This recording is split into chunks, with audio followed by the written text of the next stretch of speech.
கர்த்தருடைய நாமம் மகிமைப்படுவதாக. அழுகுரலில் இறைகுரல். யாத்ராகமம் 3ஆம் அதிகாரம் 9ஆம் வசனம். எப்பொழுதும் இஸ்ரவேல் புத்திரரின் கூக்குரல் என் சந்நிதியில் வந்து எட்டினது. எகிப்தியர் அவர்களை ஒடுக்குகிற ஒடுக்குதலையும் கண்டேன். இந்த வசனங்களை வாசிக்கும்போது எகிப்தில் இஸ்ரவேல் ஜனங்கள் பல்வேறு அடிமைத்தனங்களால் துன்புற்ற போது அவர்களை விடுவிக்க மோசேயே விடுதலை பணியாளராய் அழைக்கிறார் ஆண்டவர். மோசே மக்களை அடிமைத்தனத்திலிருந்து விடுவிக்கிறார்.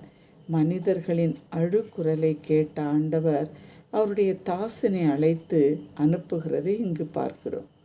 எகிப்தின் அடிமைத்தனம் என்பது பாவத்திற்கு அடிமையாயிருப்பதை குறிக்கிறது.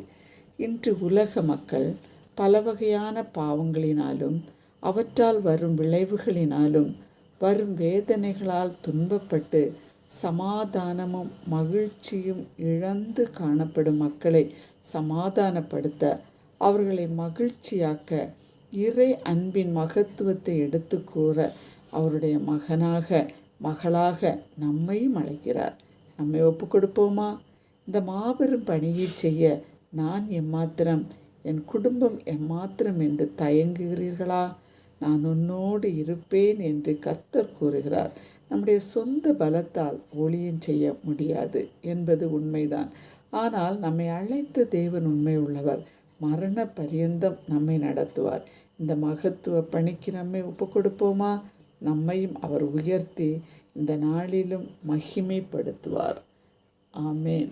ஜெபிப்பான். பிள்ளை இயேசு சுவாமி, எங்களை உடைய ஊழியத்திற்கென்று ஒப்பு கொடுக்கிறோம். மோசே அழைத்த வண்ணமாக எங்களை அழைத்து அபிஷேகித்து அனுப்புவீராக. ஆமேன்.